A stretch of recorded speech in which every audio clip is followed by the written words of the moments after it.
Well, hello vinyl community, how you doing? It's Matt, and I'm back again for another video. I'm on a roll here. I've done a couple here in the last few days, and I think I have another one in the can I'll be doing for you pretty soon also. I'll be getting that going. So anyway, as you can see from the title of this one today, this one is my official review of the new Ringo Starr album, Give More Love, which was released on Friday, September 15th. And hopefully the vinyl's coming out soon. I don't have it yet. I haven't seen anyone else in the VC with the vinyl at this time. It was supposed to come out on September 22nd from what I understand, but I went to a couple of stores that day and they said although it was listed by the manufacturer as being released September 22nd, they hadn't received any indication that it was coming their way or it had been shipped. So I don't know what that means. I don't know if there's been a change in the date for Ringo's new album, but hopefully the vinyl will be out soon and some of us will be able to at least show that to you and give you a look at what it's all about. So let's get on with the review so this video isn't too long. And here's the man himself right here. Okay, here he is. All right, Ringo has released his 19th studio album, Give More Love. And there's 14 tracks on it, on the CD anyway. What I understand, the album's going to have the 10 basic new songs, but on the CD you get 4 what I consider bonus tracks. Ringo has re-recorded 4 of his classics from, well, one of them may not be a classic so much, it's kind of a nugget, but he's re-recorded 4 of his songs from the past and placed them as the last 4 songs on this CD, tracks 11 through 14, and I consider them bonus cuts. I consider the main album the first 10 songs.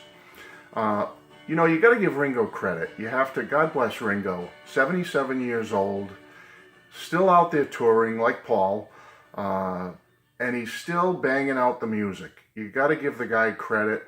I have to admit, when I was younger, back in the day when I was a teenager in the 70s and whatnot, I have to admit, I'm going to be honest, I spent the majority of my time focusing on Paul's career, John's career, and George's career. Not that I thought anything ill of Ringo, not that I, didn't like him or any of his music. I loved a lot of his music, which someday I'll do a review and a countdown of his albums for you, my order of my favorites. But I didn't dismiss his career, but I was not into Ringo's career as much as I am into, or was into, John, Paul, and George. And it took me a while, it took me several years as I got older to finally realize and appreciate Ringo for who he is, what he does, what his skills are and his talents. And I've come to a point now where I get excited about every new Ringo release just as much as I would about a new Paul release, or back in the day, John's, and then up until his passing in the early 2000s, George. I get excited about Ringo's releases now. I never used to back a couple of decades ago, but now I start to get very excited about it, and I'm jumping all over them every time they come out and really getting into them and giving him a good listen, and then doing a review like this. This is my first really official Ringo review of new material, but I'm into his stuff now. I just really feel that he deserves it. Here's a guy who came from next to nothing in Liverpool, lived in public assistance housing, I believe, and was kind of in the tougher end of Liverpool, or if you want to consider it not so much the slums, but he was in the real tough area of Liverpool, and where he was raised and reared in his early years. And you got to give him credit how he pulled himself out of that, illnesses and all. Look back on the history of the illnesses Ringo faced as a child and a young man, and he got through all these health issues, got out of that tough section of Liverpool, playing with Rory Storm and the Hurricanes, when due to his magnetic personality, his talent, his drumming ability, his skills, his big full personality, his sense of humor, was whisked off from almost virtual obscurity. Let's face it, I mean, the Beatles had already been signed. They had already been to a session or two down in London with Pete Best, or at least Pete participated in one session at EMI. And then August of that year, he's officially a Beatle. He's asked to join the band, and there he goes, off on the rest is history, folks. Don't need to talk about it. And look where it's taken him. One of the Beatles who, in the beginning people would have like written off and thought, oh, Ringo, he'll fade into obscurity. He won't end up doing much of anything. What a bunch of cow poopy, to be a little nicer about. What a bunch of BS. I mean, this guy he's done it all. He's shown that he's right up there with any of the other Beatles as far as, is his songwriting ability as good as John, Paul, and George? No. Is his singing ability ever going to be as good as John, Paul, and George? No. But what he's done with the talents he has and the great support system he has around him of friends and family and co-workers, so to speak, if you want to talk about like his all-star band and people that help him out, he's really carved himself out a top-notch career. You got to give him credit. Okay, let me put the little doll down here, all right, just to show you that's one of my small little Raggedy Andy style Beatle dolls from the past. But you got to let's get back to the album. You got to give him credit. 19th studio album. He's about to go out on tour again to support it. He's 77 years old, very fit as a fiddle, in great shape, takes care of himself now. I mean, look at this guy, 77, and he just looks fantastic. He looks like he's a rocker ready to go, like a rocker half his age. And so let's get into the album now. That was my little preview. I've really grown to respect Ringo and realize that, you know what, he should not be taken lightly. This guy's the Energizer. They call Paul the Energizer Bunny, and he is. But Ringo's right up there with Paul. He's the Energizer Bunny too. He's right up there. He's just working hard, touring, putting out material. And I have to say it right off the top, that with this album, he's put out one of the best albums of his career, bar none. This is a fantastic, great album. Give more love. I'm going to say it right off the top, folks. I highly, highly recommend it. Okay? Now, I'm going to be honest. The first time I listened to it was real quick. It was the day before it was released, or was it the day of release? I can't remember. But I was able to get it on Spotify as soon as I could. As soon as it was released on Spotify, I grabbed it and listened to it with my headset. And I have to admit, the first listen, I was a tad underwhelmed at first. I kind of went through the tracks quick. I have to admit, I skipped a little bit, like kind of would listen for a minute or two and then skip to the next one. And I was a little bit underwhelmed at first. But that was not a good way to do it, folks. Since then, I've sat with this album whenever I can on numerous occasions. I think I've listened to it full through now about 6 or 7 times. And then little spot listens of, favorite tracks here and there. And I have to say, folks, oh, there goes the dehumidifier. Hope it's not too disturbing. Now, hang on, let me turn it off.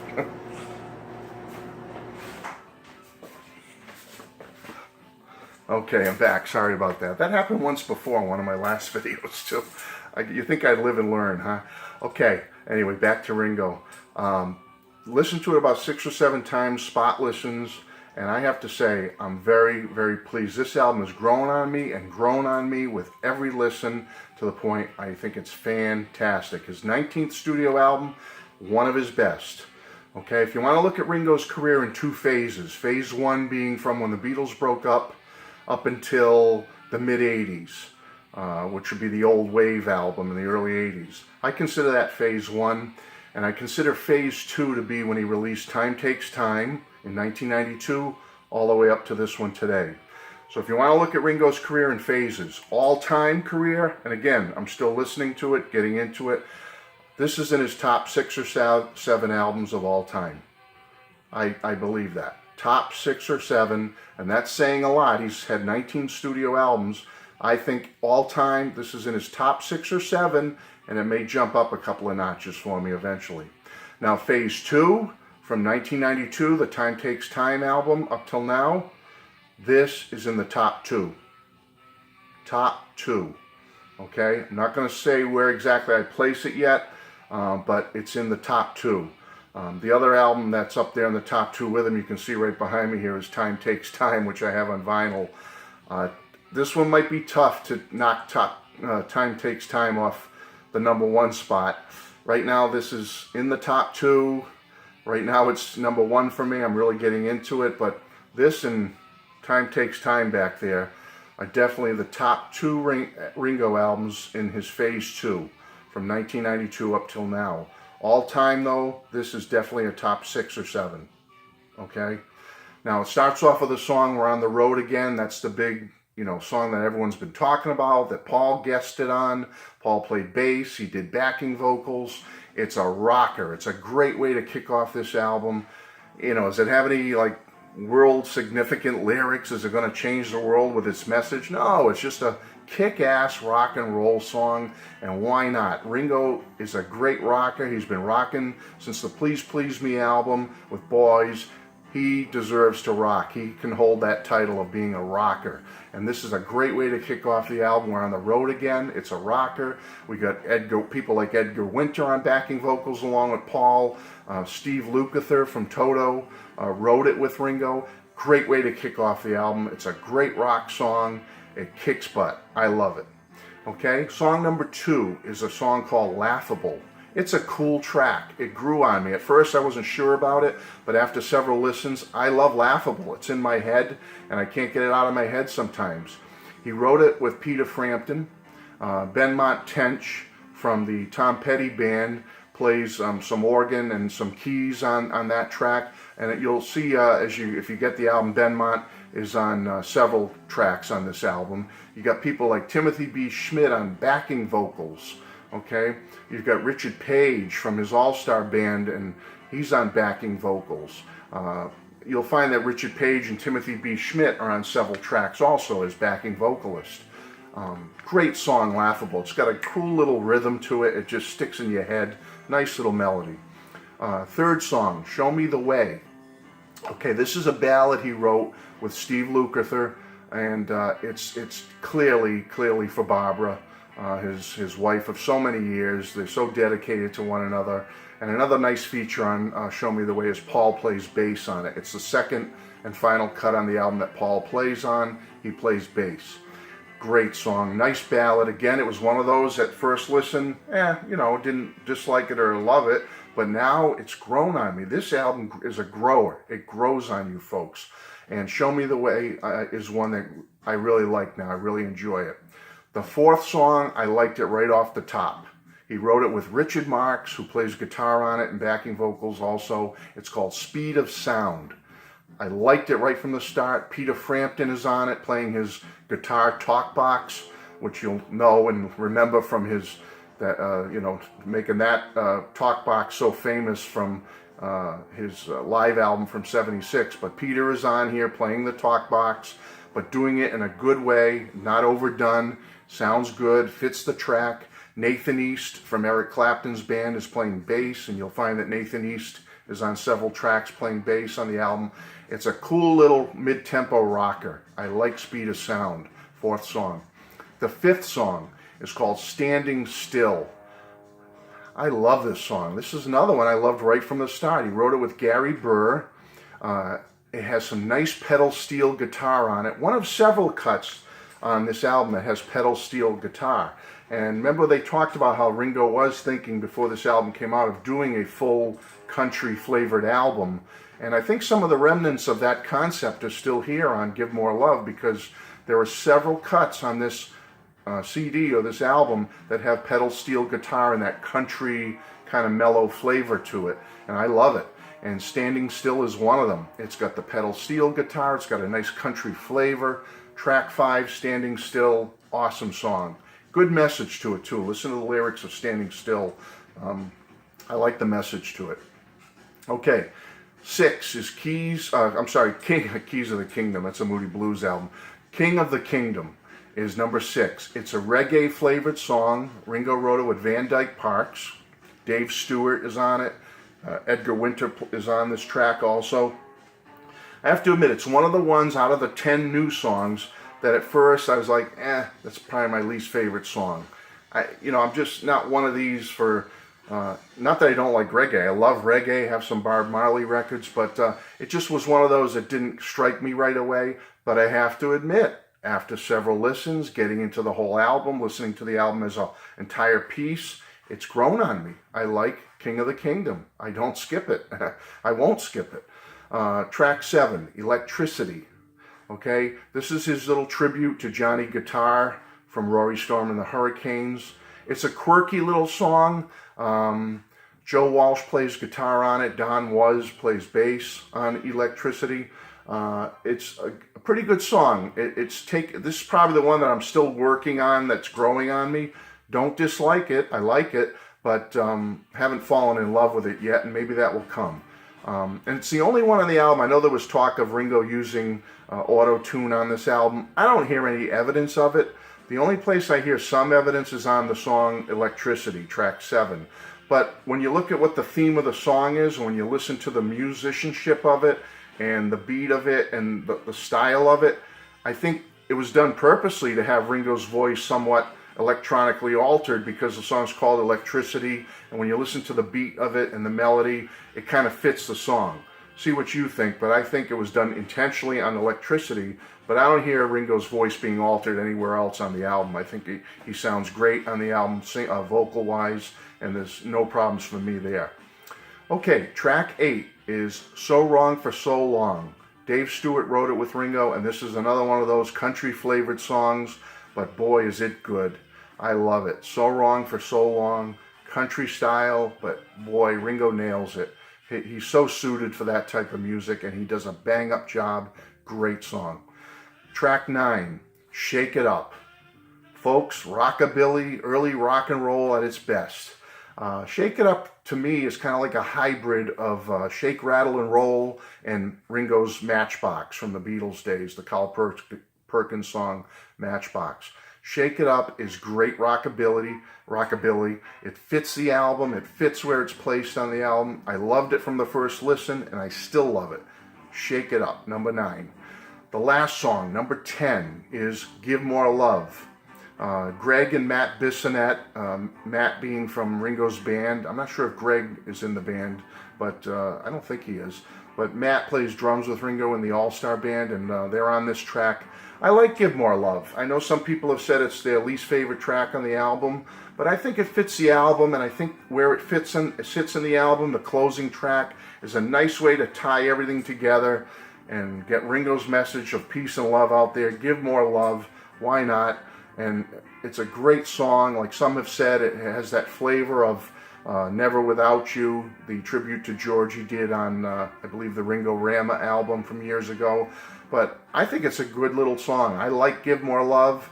It's a nice way to close out the album. You know, you get to that final song, you've listened to the entire album. It's a great album. And then you get to Give More Love, and it's just a nice way to close things out. So I like Give More Love. So folks, you know, as I say, there's not one bad track on this album to me. There's not one track on here that I need to skip or I think is a clunker. You know, a lot of times me and my friends, when we talk about albums, we go, hey, are there any clunkers on it? And, you know, many times there's always one or two clunkers on many of the albums we love. But on this one, I don't see any clunkers. I really don't. I think it's a great little album, start to finish, 10 tracks. So, thumbs up, Ringo. Top 2 in his Phase 2 from 92 now. Top 2. And all time, top 6 or 7 is Give More Love by Ringo. And let's go to the 4 bonus tracks real quick here. I love them. I love them. I think they're fine. Do they replace any of the originals? Absolutely not. No one expects them to replace or become better than the original 4 songs. But I think they're well done. And if you listen to them, really listen to them again, those 4 bonus tracks, I think most of them have some pedal steel in there. If you really listen good, some pedal steel guitar. I think Ringo, he's set a tone with those 4 bonus tracks, which kind of fits in to some of the country songs on the main album. They've got a mellow country flavor to them, the re-recordings. They really do. I love them. I think they sound great. I think they're just a nice little bonus. I like the way he redid Photograph. It sounds really nice, mellow, got a little country-ish, I see it anyway, a little country-ish flavor to it. I just think he did an outstanding job with the 4 bonus cuts. And you know how I know this is a great album, folks? because I let a couple of neutral people listen to it. I let a friend at work borrow it, and someone else I know also listen to it with me. These people they like the Beatles, but they're not Beatle freaks like we are. They're just regular people, and one of them in particular is not particularly a big Beatles fan. And I knew that this album was good when both of them said to me, "Wow, I really like that album." And another one said to me, "Oh wow, I really like the way he redid those songs like Photograph and Don't Pass Me By." They said, "I really like I like the style. I like the way he redid them. I like the way he re-recorded them." And these were like neutral people. They had no vested interest in being big Beatles fans like we all are, or Ringo himself. I don't think they've ever even seen Ringo live, and they probably don't even own a Ringo album or CD. Yet, when I let my friend from work borrow this for a night, and I let someone else listen to it, they both were pleasantly surprised, to the point that they were humming some of the songs at work and telling me about which ones they really liked. And one of them really liked the message of Standing Still, and we were talking about it. So folks, when you get neutral people that have no vested interest, that listen to this once or twice and say, "Wow, that's a great album," then you've got to give Ringo credit. He's put out a great album. Okay? So that's my review, folks. As you can see, I'm gushing about it. I love this album, Give More Love by Ringo. It's a keeper. It's a keeper. Get it. Listen to it. Love it. Learn it. Okay? Well, that's it, folks. God bless. I'm glad you stopped in. And let me get this out to you so you can check it out and see what you think. Take care. All the best. Bye-bye.